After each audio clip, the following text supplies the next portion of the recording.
Hi, this is the lesson in panels in a software called Photoshop in Learn to Design. Um, so we've been through the essentials of starting a new document, opening up a new document. We understand the terminology when I say the top menu bar tools. Now we're moving over to what is called the panels. The same way we have these two little arrows on the toolbars on your left hand side. They are repeated on the right hand side by our panels, and by clicking these arrows you can extend the panels or you can collapse the panels. By expanding the panels you can see clearly what each little tab is called. By collapsing them you end up having an icon or something that refers to what the actual panel does. Same as the tools, if you hover your cursor above the actual tab, it actually tells you what the name of that tab is. Let's expand the panels again, and you can see they are grouped, or there are clusters. In the first cluster we have something called properties, paragraph, color, swatches, channels. The second cluster we have 5 tabs. The third cluster was actually just 1 tab. One of the nice things about the panels or in Photoshop is that by clicking on a tab you can remove it from the actual panel, and you might find as time goes on you prefer certain tabs with other tabs. You wouldn't ideally you wouldn't effectively like the tabs as they are. So you could arrange your own tabs by pulling them out however you prefer, so it's your preference. And you can reconnect them or combine them together by taking the one tab and slowly hovering over the second one, and you can see that panel now turns a blue, or it's surrounded by a blue halo. That indicates to you that you can now release that second tab, effectively making the one panel 2 tabs. You can do for the third one as well. As I can see, I'm going to join parts now to the swatches and history panel, and I'm going to slowly move it over that panel until it becomes blue, then I'll release it.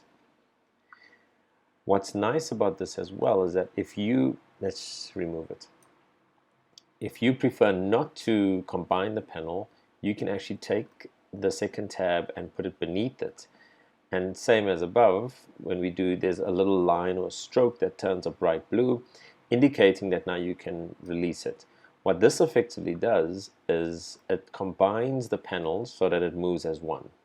So you can customize a few work areas or panels the way you prefer to actually do them. This would add to your work area. Let's take these panels and combine it in our side panel bar, and let's collapse it. If we go to the top menu bar here and we click on Windows, if we scroll down to Workspace, you will see there's quite a few options here. These options are basically hinting towards, if you're working with a photograph or photography, they've got a predetermined layout for you. So let's click on that, and this is what the experts or the engineers, software engineers in Adobe have put together for you.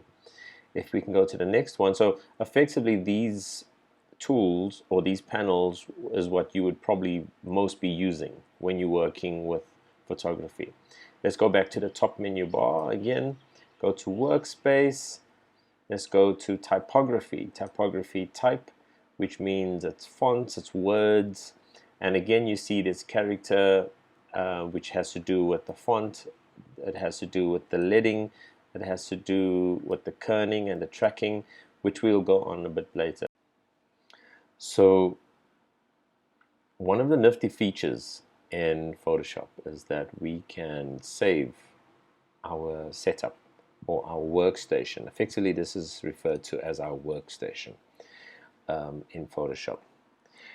And what do I mean by that? I mean that there are many designers that would work possibly on the same computer for whatever reason, and they work in a certain way. So we've learned how to maneuver and combine panels and tabs, and you might end up working with someone who's very inconsiderate and he'll just leave it as is. It is what it is, and we just have to work around it. One of the nifty features in Adobe is that if you have a certain way that you like to work, you can actually save that workstation. So, for example, if